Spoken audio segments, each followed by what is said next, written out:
Hola compañeros, ¿cómo están? Buenas tardes. El día de hoy les vamos a presentar traumatismos en las extremidades y se les vamos a presentar el equipo 14.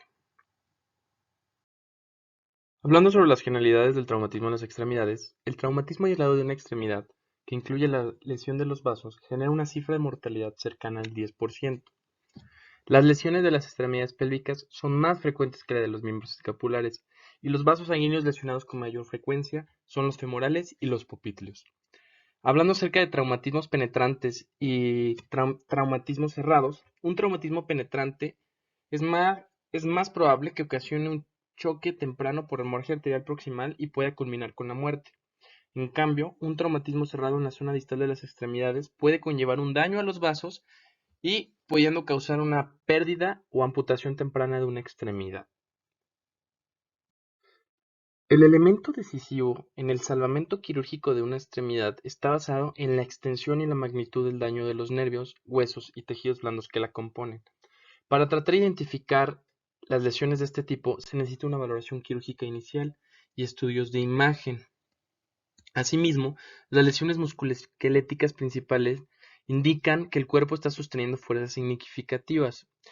De igual manera, cuando hay lesiones por aplastamiento graves, pueden causar una liberación de mioglobina del músculo, lo que puede precipitar en los túbulos renales y resultar en una falla renal. Eso yo creo que ya lo han escuchado, como la rhabdomiólisis traumática, ¿no? Que vemos mucho en nuestras guardias y en los hospitales. Hablando un poco acerca de la fisiopatología y el mecanismo de lesión, las heridas por arma de fuego y las punzocortantes son las dos causas más comunes de traumatismos penetrantes. Las heridas punzocortantes siguen un perfil más lesivo y es un poco más anticipable, su tratamiento es más directo. En cambio, las heridas por arma de fuego, como se muestra aquí en la imagen, son más difíciles de valorar al inicio, ya que hay la magnitud del daño tisular es más grande y tienen una mayor amplitud por la lesión. Después de identificar cualquier lesión durante la valoración secundaria, hay que valorar la integridad vascular, la función neurológica, además del daño en el esqueleto y lesiones de tejidos blandos en la extremidad afectada. Hay que descartar cualquier signo duro o blando de lesión vascular. En la siguiente diapositiva les voy a ejemplificar los signos y síntomas de estas dos. Y asimismo, es muy importante una valoración rápida de las extremidades en busca de una lesión arterial, porque esto es decisivo en el tratamiento. Y el ultrasonido Doppler, como las imágenes de aquí a la derecha, es una herramienta muy importante ya que nos permite detectar pulsos y ya en caso de que no se puedan palpar, pues es una buena herramienta. Hablando acerca de las manifestaciones clínicas en el traumatismo de los vasos de las extremidades, lo que les comentaba anteriormente, que se debía descartar si había signos duros o blandos. Bueno, pues hablando de un signo duro, son varios componentes. Uno de ellos es la ausencia o disminución del pulso distal, una hemorragia arterial manifiesta, un hematoma grande en extensión o pulsátil, soplo audible, frémito palpable e isquemia distal. Signos blandos son hematoma pequeño estable, lesión de un nervio anatómicamente cercano, hipotensión no explicada, antecedente de hemorragia, proximidad de la lesión con grandes estructuras vasculares y fractura compleja. Asimismo, como paso siguiente en la exploración física, hay que evaluar con gran detenimiento la función neurológica, los tendones y los músculos. Aquí les puse una tablita a la derecha, cómo se puede hacer una exploración clínica de los nervios en las extremidades. Y, por ejemplo, unos ejemplos sería, por ejemplo, un dolor a la palpación o con el movimiento de las estructuras óseas o la presencia de una deformidad que ya es manifiesta, sugiere una fractura subyacente. También es importante identificar si hay hematomas intraarticulares o buscar signos de daño articular. Hay que cuantificar los desgarros de los tejidos blandos y cualquier lesión concomitante. Se puede usar una cinta métrica o una regla. Y hay que escribir con precisión las lesiones, porque la cuantificación puede modificar el tratamiento en algunas circunstancias. En esta tablita, bueno, pues es complementaria de la anterior. Se la separé en dos imágenes para que, pues, yo, por ejemplo, tenía la duda muchas veces de cómo evaluar algunos nervios, entonces las quise poner para que sepan más o menos cómo evaluar cada nervio. Y pues así básicamente se hace la exploración en los nervios. Ahora hablando acerca del índice tobillo-brazo. En caso de que haya ausencia de signos duros, hay que cuantificar el índice tobillo-brazo de cualquier extremidad lesionada y hay que compararlo con la extremidad que no tenga daño alguno. Aquí les puse un ejemplo, pues obviamente pues se va a calcular entre la presión arterial sistólica pues de la tibial entre la del miembro superior, que es la arteria braquial. Entonces, bueno, este índice se considera anormal si es menor de 0,9 y puede despertar la preocupación de que haya algún daño arterial. Entonces, pues este índice detecta con certeza cualquier lesión arterial oclusiva, incluso con una exactitud del 95%. Hay que cuidarse la valoración en un índice tobillo-brazo normal para descartar daño arterial, porque no detecta lesiones arteriales no oclusivas, como colgajos de la íntima, estenosis focales, pseudoaneurismas pequeños y fístulas arteriovenosas. Bueno, para el diagnóstico en general, pues es importante realizar una anamnesis detallada y la exploración física de la extremidad afectada. En caso de detectar algún signo duro de lesión vascular, hay que consultar de inmediato con un cirujano vascular. Si se identifican signos blandos de dicha lesión o si el índice de tobillo-brazo es menor de 0,9 o surgen ambas simultáneamente, hay que ordenar la realización de estudios de imagen en busca de lesiones vasculares coexistentes o se transferirá al paciente a una institución que cuente con servicios de atención cardiovascular. Bueno, aquí tenemos un algoritmo para traumatismo penetrante de las extremidades. Primero hay que hacer la anamnesis y exploración física, como ya les comentaba. Si tienes signos duros, hay que hacer una consulta inmediata con el cirujano vascular. Si te encuentras con signos blandos, hay que hacer una angiografía por tomografía. Si tienes datos positivos de oclusión o extravasación, hay que mandarlo con el cirujano vascular. Y si tienes datos negativos o mínimos, no hay lesión oclusiva arterial, ahí puedes observarlo nada más. Si no hay signos de lesión vascular, ni duros ni blandos, hay que hacer un índice tobillo-brazo. Si es menor de 0,9 es anormal, por lo tanto hay que mandarlo a angiografía por tomografía. Y si es más de 0,9 simplemente hay que observarlo. Hablando acerca del diagnóstico diferencial de lesiones que surgen junto con traumatismos penetrantes de las extremidades, tenemos daño a arterias, venas y nervios, desgarro de tendones, fracturas, daño de tejidos blandos, lesión por abulsión en forma de guante de mano, daño de la cápsula articular, embolización de una arteria o una vena por un proyectil y el síndrome compartimental. En los estudios de imagen se debe tomar una proyección anteroposterior y lateral de las extremidades en las que sospeche una fractura, daño articular o proyectil, o cualquier fragmento de un cuerpo extraño.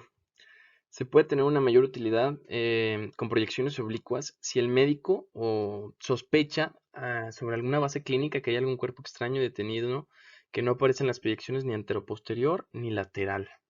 Asimismo, un signo de aire o fractura intraarticular en la radiografía señala que hubo afectación de la articulación. Hablando sobre fracturas por proyectiles de baja energía, se conocen 4 tipos de trazos. La primera, que se muestra en el inciso A, es una trayectoria en barreno en la herida. Esta se advierte en el hueso esponjoso, es más poroso y de menor densidad, y es más frecuente en las zonas distal del fémur, como aquí se muestra, justo donde tiene su articulación con la tibia. En la pelvis y en la porción proximal del húmero también es común. Las fracturas unicorticales, como se ven en el inciso B, surgen en las metáfisis de los huesos largos y aparecen solo por el impacto tangencial con el hueso. Las conminutas son más frecuentemente en la diáfisis ósea. Es frecuente que la fragmentación sea múltiple. Y el cuarto tipo es la espiral distal. Se observa con mayor frecuencia en el fémur.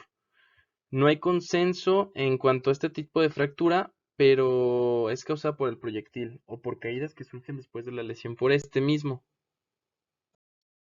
Hablando acerca de lesiones por proyectiles de bala o que causan estallidos, es muy importante ordenar la práctica de las radiografías en la extremidad y la articulación para identificar cualquier fragmento metálico incrustado en el hueso, que pueda permanecer en los tejidos blandos y que pudiera haber penetrado en la cápsula articular, como las imágenes que se muestran aquí a la derecha, como se muestran los fragmentos en el inciso A y en el B. Hablando de la angiografía por tomografía, es un elemento diagnóstico primario para la identificación inicial de lesiones de los vasos en las extremidades. Este método no es invasivo, genera imágenes de mayor resolución y es menos costoso en comparación que una angiografía por catéter. Te permite hacer una reconstrucción tridimensional con la generación mínima de artefactos y también identificar lesiones extravasculares, ya sea fracturas, cuerpos extraños y afectación de las articulaciones. Aquí les puse una imagen de una arteriografía por tomografía, de una arteria subclavia derecha aberrante. Asimismo, se comparó que la angiografía por tomografía y la que se hace por catéter tienen una sensibilidad y especificidad equitativa, entonces pues es más barata esta. Bueno, ahora les vamos a hablar sobre la encuesta primaria y la reanimación de los pacientes con lesión de extremidades potencialmente mortales. Esto está basado en el ATLS. Durante esta valoración primaria es imperativo reconocer y controlar la hemorragia de las lesiones musculoesqueléticas. Potencialmente, las lesiones de las extremidades que amenazan la vida incluyen hemorragias importantes arteriales, fracturas femorales bilaterales y síndrome de aplastamiento, laceraciones de tejidos blandos profundos que pueden implicar grandes vasos y conducir a una exsanguinante hemorragia. Y bueno, también hay que hacer el control de la hemorragia y se logra mejor compresión directa, así como un entabillado apropiado de las fracturas. Si la fractura es abierta, la aplicación de una presión estéril normalmente controla la hemorragia. La reposición de líquidos adecuada es un complemento importante de estas medidas mecánicas. Hablando sobre la hemorragia arterial mayor y la amputación traumática, las heridas penetrantes de las extremidades pueden resultar en una lesión vascular importante. Hablando sobre un trauma cerrado o blunt trauma, puede resultar en una fractura de extremidad o en una luxación de la articulación en las proximidades de una arteria y también puede interrumpir la arteria, o sea, el flujo de la arteria. En la evaluación es importante evaluar la extremidad lesionada, ya sea por hemorragia externa, pérdida de pulso palpable y cambios en calidad del pulso. En el tono Doppler también se puede ver y es importante medir el índice de tobillo-brazo. En la administración o tratamiento se inicia con presión manual a la herida. Posteriormente se puede aplicar un vendaje de presión, que este se puede realizar mediante una pila de gasas o puede ser una venda elástica circunferencial y debe concentrarse la presión sobre la lesión. Si el sangrado continúa, hay que hacer una presión manual de la arteria proximal a la lesión. Y si sigue continuando, puedes hacer un torniquete manual. Hay que apretar el torniquete hasta que el sangrado se detenga. Un torniquete que está correctamente aplicado debe de ocluir el flujo de entrada arterial, porque una oclusión que solo está tapando el sistema venoso puede aumentar la hemorragia y resultar en una extremidad hinchada y cianótica. Hay que asegurarse de que al momento de aplicar el torniquete está bien documentado y porque la consulta quirúrgica inmediata es esencial y la transferencia temprana a un centro de trauma debe ser considerado. El uso de arteriografía y otras herramientas de diagnóstico solo están indicadas en pacientes reanimados que no tienen alteraciones hemodinámicas. Si un paciente con una fractura que está asociada con una herida abierta con hemorragia, hay que realinearla y entablillarla, mientras que una segunda persona aplica presión directa sobre la herida abierta. Las luxaciones articulares deben reducirse y si no se puede reducir, puede ser necesaria la intervención ortopédica de emergencia. Hablando acerca de la amputación, estos pacientes se pueden beneficiar de una aplicación de un torniquete.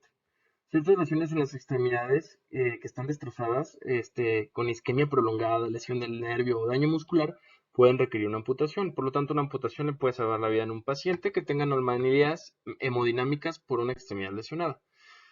Un paciente con múltiples lesiones que requiere reanimación intensiva o cirugía de emergencia para las extremidades y otras lesiones no es candidato para reimplantación. Un reimplante se realiza generalmente en pacientes que tienen una lesión en una extremidad aislada.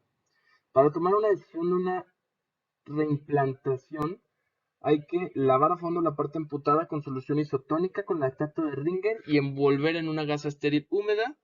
Y hay que tener cuidado de no congelar la parte amputada.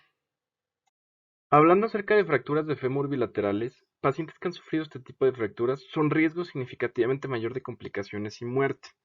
Estas fracturas indican que el paciente ha sometido una fuerza significativa y debe alertar a los médicos a la posibilidad de una lesión asociada. En comparación con pacientes con fracturas de fémur unilateral, pacientes con fracturas de fémur bilaterales están en mayor riesgo de pérdida significativa de sangre, lesiones asociadas graves, complicaciones pulmonares, fallo multiorgánico y la muerte. Por lo tanto, hay que considerar una pronta transferencia a un centro de trauma. Hablando acerca del síndrome de aplastamiento radiomiólisis traumática, son efectos clínicos de músculo lesionado que si se deja sin tratamiento pueden conducir a una insuficiencia renal aguda y al shock. Estas condiciones se observan en pacientes que han sufrido una lesión por compresión en la masa muscular y más a menudo en el muslo o la pantorrilla.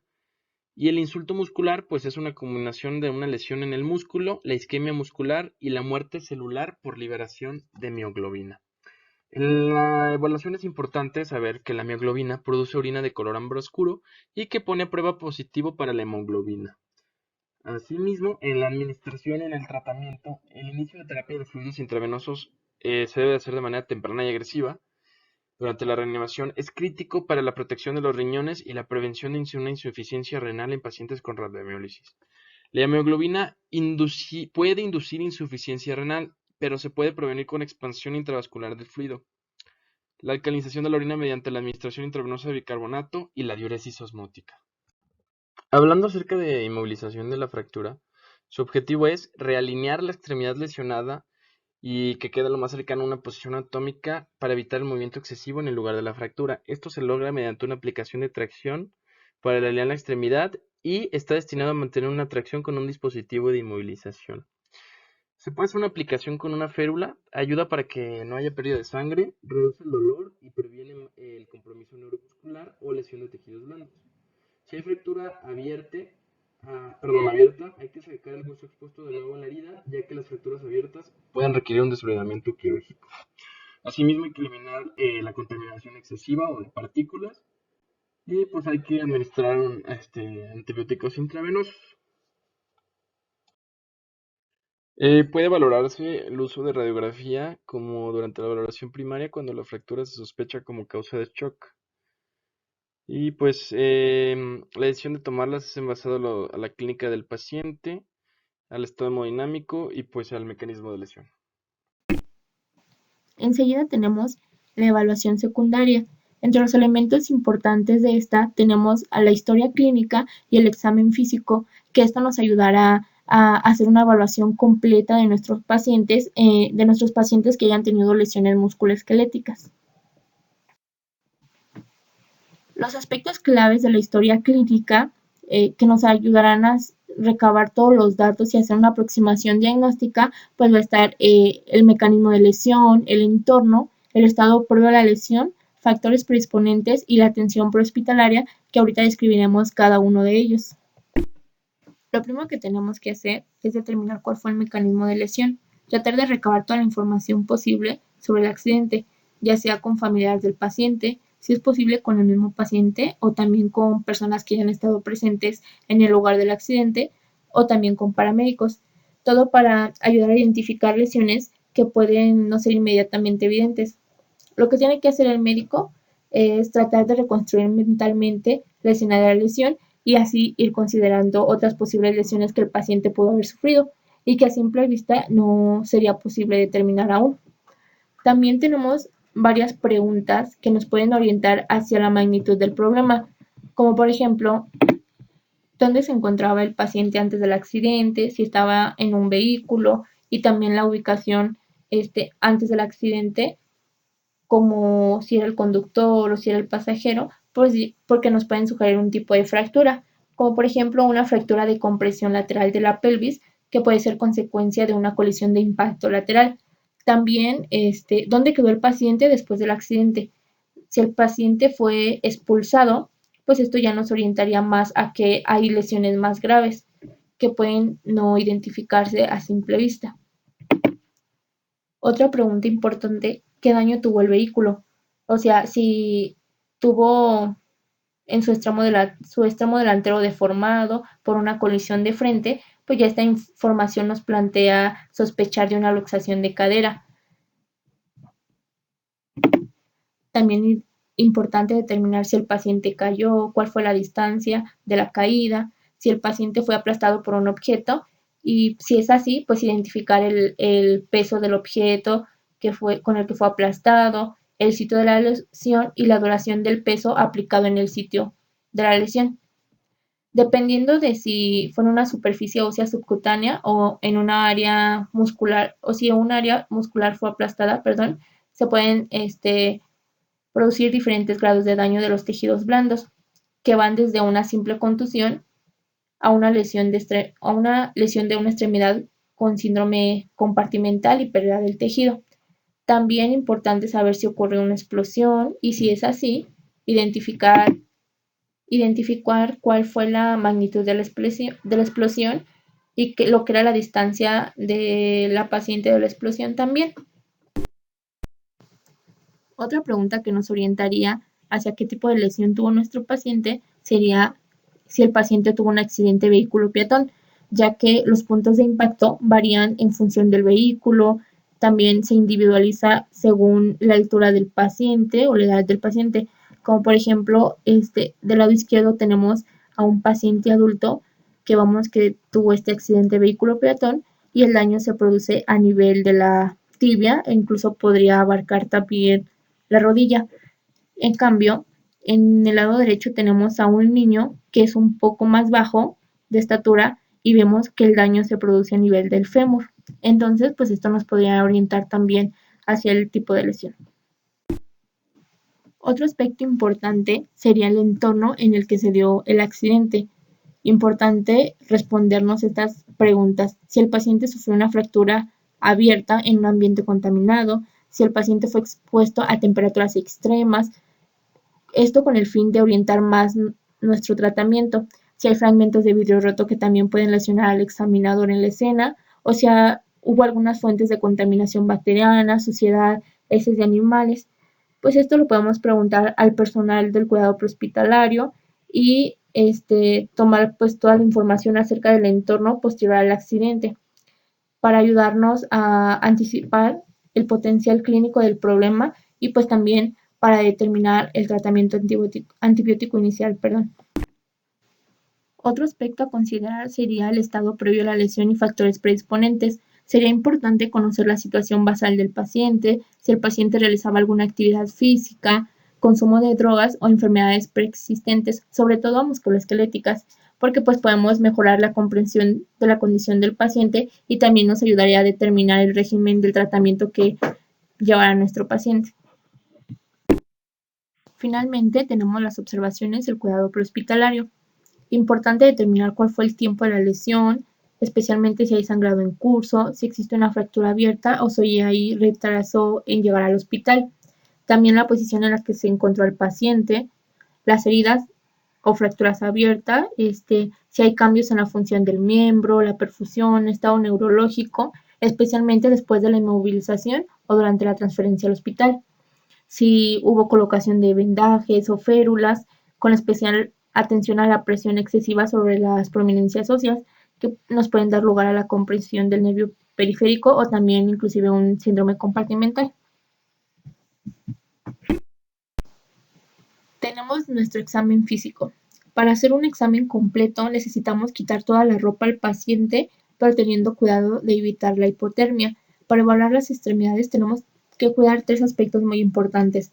Primero, identificar las lesiones que son potencialmente mortales, lesiones que amenazan las extremidades y también pues realizar una revisión sistémica para evitar perder cualquier otra lesión, una reevaluación continua, mirar y hablar con el paciente, palpar las extremidades y pues ahorita vamos a describir cada una de ellas. Tenemos que evaluar visualmente el color y la perfusión de las extremidades, si hay heridas, si hay deformidad, si hay hinchazón o hematomas. Si hacemos una inspección rápida, nos ayudará a identificar sitios de hemorragia externa importantes. También tenemos que tener en cuenta que si tenemos una extremidad distal pálida o blanca, puede ser indicativo de una falta de flujo de entrada arterial. También si tenemos extremidades inflamadas en la región de los grupos musculares, pueden indicar una lesión por aplastamiento o un síndrome compartimental. O incluso si tenemos hinchazón o equimosis alrededor de una articulación, pues ya puede ser signo de una lesión musculoesquelética. Si hay deformidades de las extremidades, también es un signo evidente de las principales lesiones en las extremidades. Tenemos que inspeccionar todo el cuerpo del paciente para ver laceraciones, abrasiones y bueno, cualquier herida abierta de una extremidad con una fractura asociada es considerada como una fractura abierta hasta que se demuestre lo contrario por un cirujano. Tenemos que observar la función motora de las extremidades para ayudar a identificar cualquier deterioro neurológico muscular, el movimiento muscular, la función nerviosa periférica la podemos evaluar pidiendo al paciente que contraiga los grupos musculares principales. También tenemos que ver la sensación para descartar alguna fractura o lesión en el nervio periférico. Por ejemplo, si hay una pérdida de la sensibilidad al dolor y al tacto, demuestra la presencia de una lesión en el nervio periférico.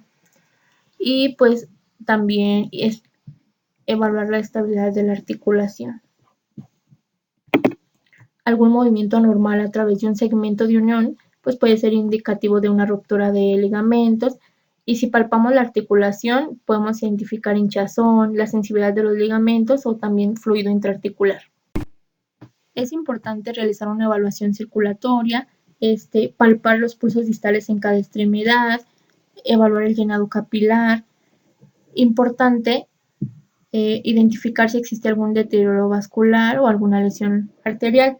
Por ejemplo, si hay pérdida de sensación en una distribución media o en guante, podría ser una señal temprana de deterioro vascular. En cambio, si hay una lesión arterial, puede que la extremidad se torne fría, que haya palidez, que existan parestesias. También se podría hacer un diagnóstico de enfermedad arterial periférica con el índice tobillo-brazo, que sería la presión sistólica del tobillo entre la presión sistólica en el brazo.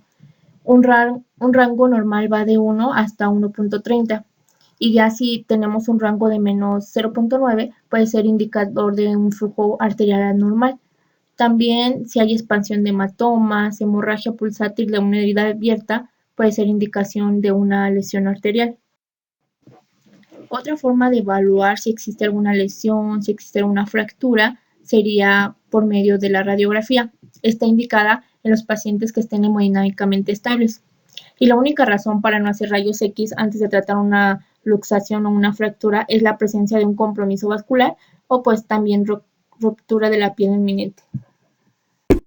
Ahora tenemos las lesiones que amenazan las extremidades y pues vamos a empezar a describir cada una de ellas, así como su manejo y su evaluación. En primer lugar tenemos a las fracturas expuestas, que sería el resultado de la comunicación entre el entorno externo y el hueso o la articulación. El grado de la lesión de los tejidos blandos va a ser proporcional a la energía aplicada. Y aquí lo que nos preocupa será la contaminación bacteriana, y porque pues posteriormente serán propensos a alguna infección, mala cicatrización y pues posiblemente a pérdida de la función. Tenemos que hacer una evaluación, un examen físico de la extremidad, pero en ningún momento se debe palpar la herida.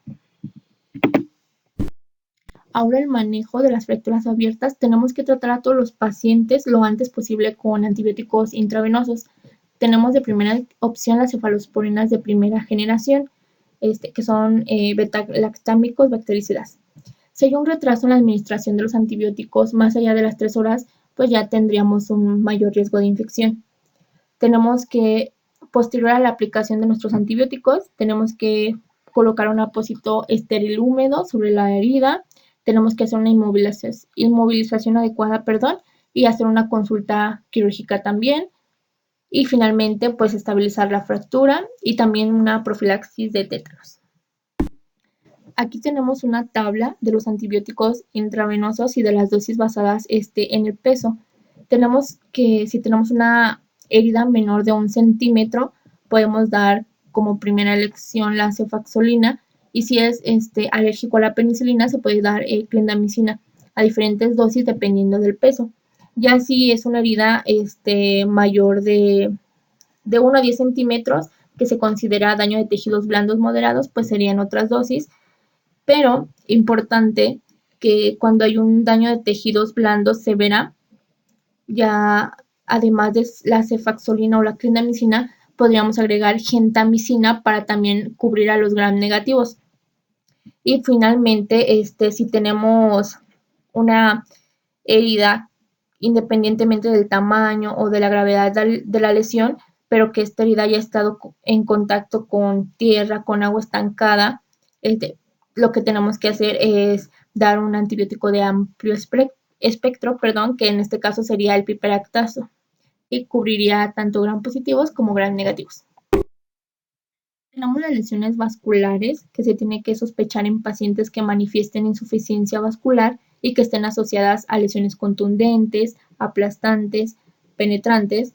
En un inicio, las extremidades pueden parecer que están viables porque a menudo tienen cierta circulación colateral que va a proporcionar un flujo adecuado, pero para eso tenemos que realizar una correcta evaluación.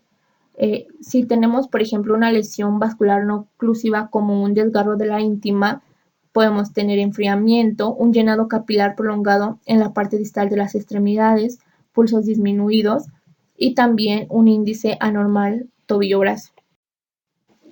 Y pues el manejo de estas, lo primero que tenemos que hacer es reconocer y tratarlo de manera urgente. Se considera una urgencia médica. Y pues el manejo sería una revascularización quirúrgica temprana. Evitar a toda costa la necrosis muscular que ocurriera si faltara flujo arterial por más de 6 horas. También tendríamos que realizar una exploración neurovascular cuidadosa de la extremidad antes y después de la reducción y pues finalmente una aplicación de una férula para estar en constante vigilancia porque podría presentarse posterior a este y no darnos cuenta porque el paciente pues ya tiene la férula y pues podría pasar desapercibido. El síndrome compartimental se desarrolla por un aumento de la presión dentro de un compartimento músculo-facial que va a causar isquemia y posterior necrosis. Y esto es causado por dos cosas. Un aumento en el contenido del compartimento, ya sea por un sangrado o una hinchazón después de una revascularización de una extremidad isquémica, o una disminución en el tamaño del compartimento, por ejemplo en un apósito constrictivo. Hay que recordar que el síndrome compartimental puede ocurrir en donde quiera que el músculo esté contenido y la piel en ciertas circunstancias puede actuar como una capa restrictiva. Las áreas comunes incluyen pierna, antebrazo, pie, mano, región glútea y muslo. El retraso en el tratamiento es catastrófico y puede dar lugar a déficit neurológico, necrosis muscular, isquemia, infección, retraso de cicatrización y hasta una posible amputación. En la evaluación, cualquier lesión de una extremidad puede causar un síndrome compartimental, pero sin embargo hay ciertas actividades o lesiones que se consideran de alto riesgo, como fracturas de antebrazo y tibia, lesiones inmovilizadas en vendajes apretados, lesiones por aplastamiento muscular, presión externa prolongada, quemaduras e incluso el exceso de ejercicio. El diagnóstico temprano es la clave para el tratamiento exitoso del síndrome compartimental. Tanto la ausencia del pulso distal como los tiempos de recarga capilar disminuidos son hallazgos poco frecuentes o tardíos y no son necesarios para diagnosticar el síndrome. La debilidad o parálisis de los músculos involucrados es un signo tardío que indica daño nervioso y muscular. El diagnóstico es clínico y se va a basar en los signos físicos, pero también las mediciones de presión pueden ser complementos para ayudar al diagnóstico. Es decir, las presiones tisulares a más de 30 milímetros sobre mercurio van a sugerir una disminución en el flujo sanguíneo capilar y por tanto daños muscular y neuronal por anoxia. En la siguiente tabla se van a detallar los signos y síntomas del síndrome compartimental, como son dolor mayor a lo esperado, dolor al estiramiento pasivo del músculo afectado, la hinchazón en el compartimento y las parestesias y alteraciones de la sensibilidad distal al compartimento afectado. Esta es una condición que depende de tiempo y presión, es decir, mientras mayor sea la presión del compartimento y mientras más dure esta presión elevada, mayor va a ser el grado de daño neuromuscular y por tanto de déficit funcional. Si se sospecha de un síndrome compartimental, se debe liberar inmediatamente todos los apósitos, yesos o férulas que se encuentren en la extremidad, y el único tratamiento para el síndrome compartimental es una fasciotomía. El retraso en la realización de una fasciotomía puede provocar una mioglobinuria que puede causar una disminución en la función renal. Debido a la relación y la proximidad de los nervios con los huesos y las articulaciones, es muy fácil que las fracturas y las dislocaciones puedan causar lesiones neurológicas significativas. Por ejemplo, la compresión del nervio ciático por dislocación posterior de la cadera. Y estas se van a evaluar tanto por pruebas musculares como la palpación de la contracción muscular y examen neurológico, que es esencial en cualquier paciente con lesiones musculoesqueléticas. Y este debe de contener el deterioro neurológico inicial, si es que lo presenta, y los cambios progresivos de acuerdo y se deben de documentar. Requiere un paciente cooperador y se debe hacer sistemáticamente para la confirmación de la función motora y sensitiva. En pacientes con lesiones múltiples se debe evaluar de manera continua, se debe de documentar la progresión de los hallazgos neurológicos, ya que esto puede ser un indicativo de una compresión nerviosa continua.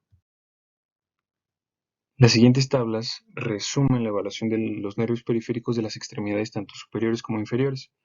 Por ejemplo, el nervio musculocutáneo, la parte motora se encarga de la flexión del codo y la sensación del antebrazo radial, una lesión que puede provocar una afectación en el nervio musculocutáneo es una dislocación anterior del hombro.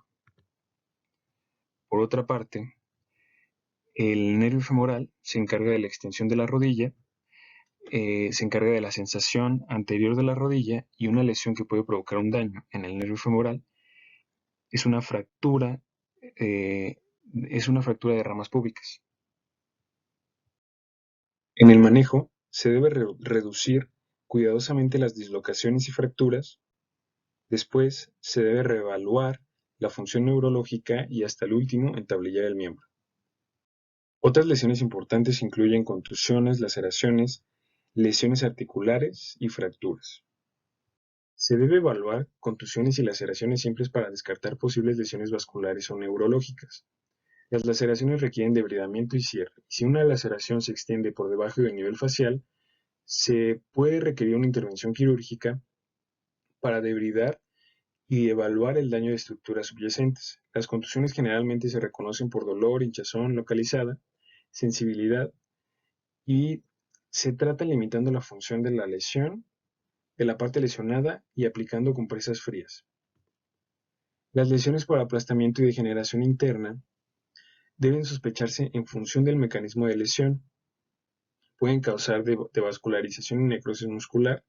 La abulsión de los tejidos blandos puede cortar la piel de la fascia profunda, lo que va a permitir la acumulación significativa de sangre en la cavidad resultante. La presencia de abrasiones suprayacentes o piel mayugada son indicios de un grado más severo de daño muscular y posibles síndromes compartimentales y de aplastamiento. Se debe considerar la consulta quirúrgica ya que puede estar indicado drenaje o debridamiento. El riesgo de tétanos aumenta en heridas de más de 6 horas de antigüedad, contusas, desgastadas, más de 1 centímetro de profundidad, hechas por proyectiles de alta velocidad, debido a quemaduras, heridas que estén significativamente contaminadas y heridas con tejido denebrado o isquémico. En cuanto a las lesiones articulares y ligamentosas, el diagnóstico y el tratamiento oportuno son importantes para optimizar la función de las extremidades. En la evaluación, el paciente va a referir un estrés anormal en la articulación, el examen físico va a revelar sensibilidad de toda la articulación afectada y generalmente hay hemartrosis. La prueba ligamentosa pasiva va a revelar una inestabilidad de la articulación. Ahora bien, el manejo se debe de inmovilizar las lesiones articulares y reevaluar el estado neurovascular de la extremidad distal.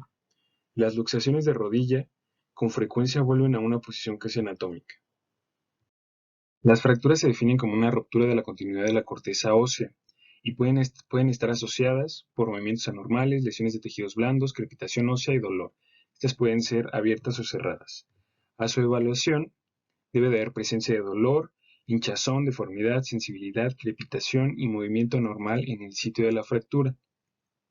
Se debe reevaluar periódicamente el estado neurovascular de la extremidad y las radiografías simples deben incluir articulaciones por encima y por debajo del sitio sospechoso para excluir dislocaciones ocultas o lesiones concomitantes.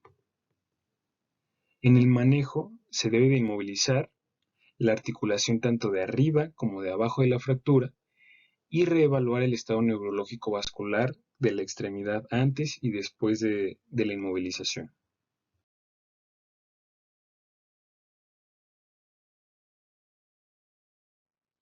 Las fracturas femorales se inmovilizan temporalmente con férulas de tracción. La fuerza de la férula de tracción se aplica distalmente en el tobillo. Proximalmente, el poste se empuja hacia el pliegue glúteo para aplicar presión en las nalgas, el perineo y la ingle.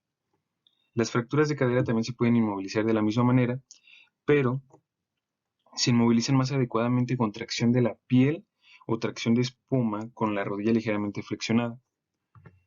El exceso de tracción puede dañar la piel, el tobillo y el perineo. Se debe evaluar el estado neuromuscular de la extremidad antes y después de aplicar la férula para evitar compromiso del mismo. En cuanto a las lesiones de rodilla, la aplicación de un inmovilizador de rodilla o una férula de yeso larga posterior para la pierna son eficaces para mantener la comodidad y la estabilidad. No se debe de inmovilizar la rodilla en extensión completa, pero se puede inmovilizar aproximadamente 10 grados de flexión para reducir la tensión de las estructuras neurovasculares. En cuanto a las fracturas de tibia, se deben movilizar las fracturas para minimizar el dolor, para minimizar otras lesiones de tejidos blandos y disminuir el riesgo de síndrome compartimental. Se prefiere las férulas de yeso que inmovilizan la parte inferior del muslo, la rodilla y el tobillo. Las fracturas de tobillo pueden inmovilizarse con una férula bien acolchonada, lo que va a disminuir el dolor y va a evitar la presión sobre las prominencias óseas. En cuanto a las lesiones de extremidad superior, en la mano se debe entablillar temporalmente en posición funcional anatómica, con la muñeca ligeramente dorsiflexionada y los dedos flexionados suavemente a 45 grados en las articulaciones metacarpofalángicas. Y esta posición se va a generar debido a que se puede recostar la mano en un rollo grande de gasa o usando una férula de brazo corto. Ahora bien, el antebrazo y la muñeca se van a inmovilizar de forma plana sobre tablillas acolchonadas o de almohadilla. El codo generalmente se inmoviliza en una posición flexionada, ya sea mediante el uso de férulas acolchonadas o mediante la inmovilización directa con respecto al cuerpo, por medio de un dispositivo de onda y franja. La parte superior del brazo, es decir, el húmero y el hombro, se van a inmovilizar con dispositivos de onda y franja, y en cuanto al hombro, se puede utilizar un apósito de tipo gancho y bucle. Control del dolor. Para el control del dolor, el uso apropiado de férulas disminuye el malestar de un paciente, inmovilizando el sitio de fractura después de reducirla. Si el dolor no se alivia o se repite, la férula debe ser retirada y la extremidad investigarse más a fondo.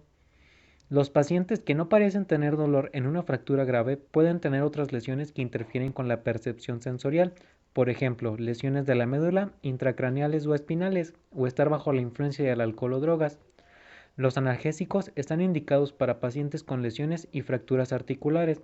Por lo general se requiere la administración de narcóticos en dosis pequeñas por vía intravenosa y repetir según sea necesario. Al utilizar narcóticos existe la probabilidad de paro respiratorio. Para esto necesitamos tener preparado un equipo de resucitación apropiado y naloxona. Los bloqueos nerviosos regionales desempeñan un papel fundamental en el alivio del dolor y la reducción de fracturas apropiadas.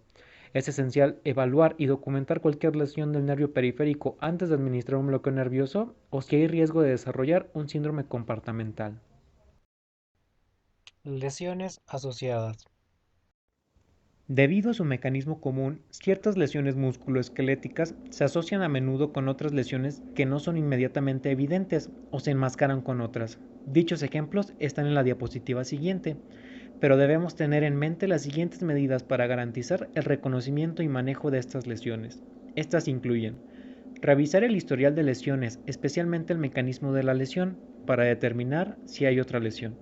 Reexaminar a fondo todas las extremidades con especial énfasis en manos, muñecas, pies y articulaciones por encima y debajo de fracturas y dislocaciones. Examinar visualmente la espalda del paciente, incluyendo la columna vertebral y la pelvis. Al haber lesiones abiertas o lesiones de tejidos blandos cerradas, pueden indicar una lesión inestable. Revisar los rayos X obtenidos en la evaluación secundaria para identificar lesiones sutiles que pueden estar asociados al trauma más evidente. En la siguiente tabla podemos observar cuáles son las lesiones inadvertidas o que se asocian a otras más comunes, como por ejemplo en la fractura o luxación del codo podemos tener lesión de la arteria braquial, si no es que lesiones en el nervio radial, cubital o mediano.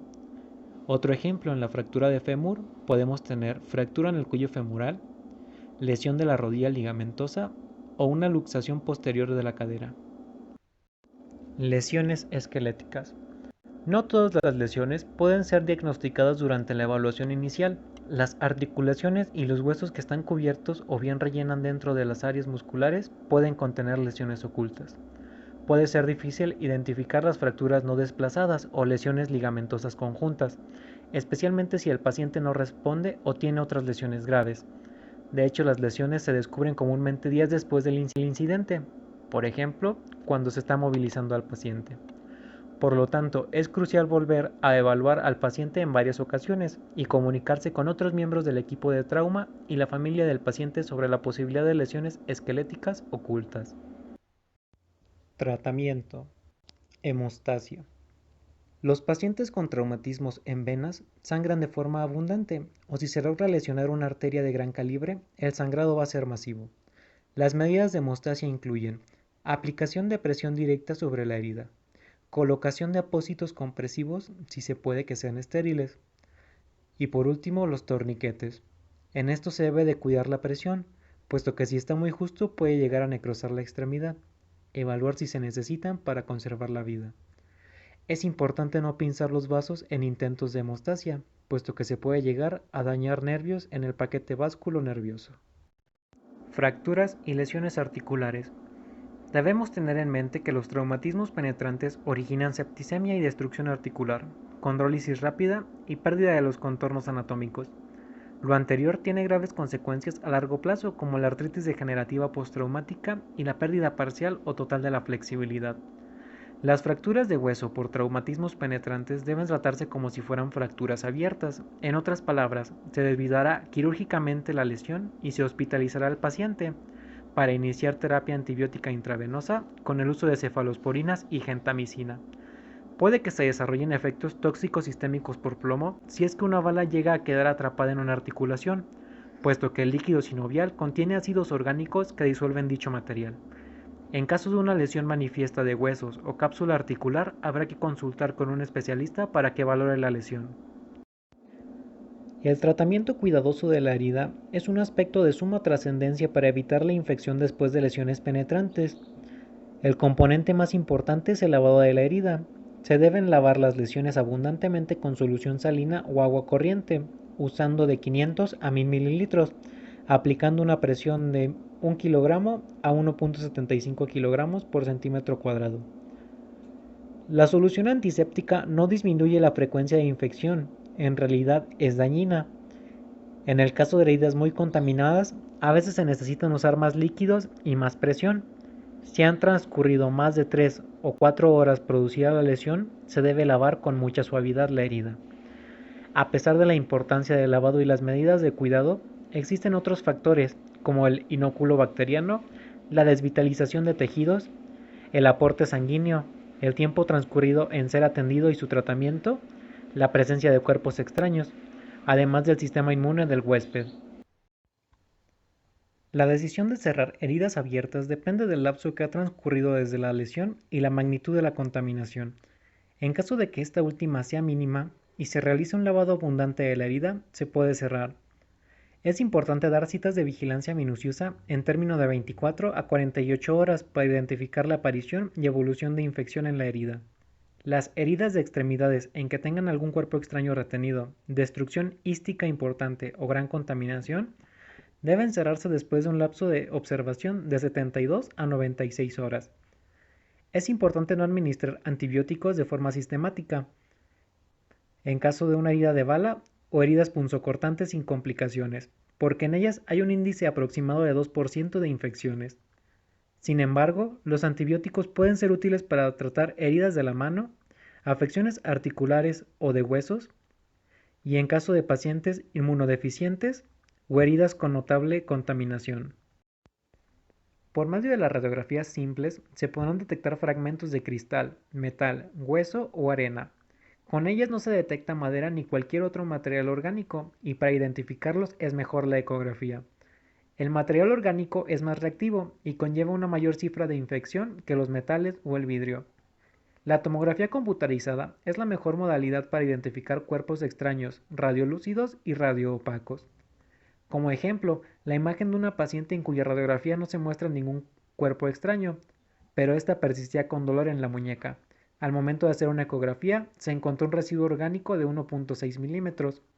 O este otro ejemplo, de una paciente de 63 años, que al caer en su radiografía de la pierna no se encontró ningún cuerpo extraño, pero con otra ecografía se logró encontrar y extirpar exitosamente. Algunos factores intervienen en la decisión de extraer el cuerpo extraño o no, como el beneficio de explorar la herida y extraer el cuerpo con el daño relacionado a tejidos vecinos y el mayor peligro de infección. En general, será mejor no extraer una bala, salvo que tenga la capacidad de migrar a estructuras vitales vecinas o si se localiza en la cápsula articular. Destino y vigilancia del paciente. En caso de desarrollarse signos graves de lesión arterial, se necesita la consulta quirúrgica inmediata.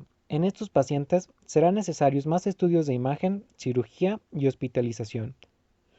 Pacientes con traumatismos penetrantes de extremidades deben someterse a un periodo de observación en el que se practiquen estudios seriados para detectar cualquier lesión tardía o no identificada. No existe consenso para determinar el tiempo de observación, pero es razonable un mínimo de 24 horas.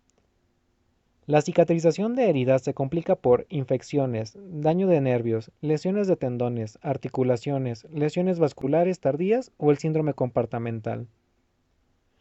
Hay que explicar los cuidados de las heridas y férulas con la mayor claridad posible al paciente y a los familiares. Se recomendará a los pacientes que pueden volver al servicio de urgencias si su dolor se intensifica, hay insensibilidad, debilidad, rubor o expulsión de pus en el sitio de la herida. Se asegurará que el servicio quirúrgico, el médico general o el personal del servicio de urgencias se encarguen de la vigilancia como elemento esencial, especialmente personas que no tienen seguro médico o pacientes que han viajado largas distancias desde su hogar, además de otras poblaciones de alto riesgo. Por último, el caso clínico. Paciente varón de 26 años que acude a urgencias por sufrir un accidente de moto. Se encuentra consciente con un Glasgow de 15, una frecuencia cardíaca de 98, frecuencia respiratoria de 20, temperatura de 36.0 grados centígrados, presión de 110 sobre 80 milímetros de mercurio. Presenta impotencia funcional del pie izquierdo con un intenso edema y deformidad del medio pie. A la exploración se aprecia sufrimiento cutáneo, crepitación ósea e inestabilidad. Como primera instancia se toma una radiografía. En esta apreciamos una desestructuración de la zona escafocúneo-metatarsiana, con fractura de al menos la primera cuña y luxación de la primera y segunda cuñas, así como del primer y segundo metatarsiano. Como primera instancia, revisamos a nuestro paciente que no tenga otras heridas ni pérdidas de sangre. Después, revisamos el sitio de fractura o de luxación mediante una radiografía, como se hizo en el caso clínico. Por lo general, pensaríamos que al tratarse de una fractura o luxación, se tendría que hacer maniobras de reducción, lo cual estaría correcto. Sin embargo, al investigar más a fondo nuestra radiografía, encontramos que se trata de una fractura luxación del isfranc de segundo grado, porque se hayan desplazados el primer y segundo metatarsiano. A partir de esto se toma la decisión de realizar una intervención cerrada de la fractura luxación. Primeramente se reduce mediante la tracción axial de la extremidad, tratando de que quede lo más cercana a su posición anatómica, y posteriormente la colocación de clavos de Kirchner de manera percutánea por parte de ortopedia, para finalizar con la colocación de una férula.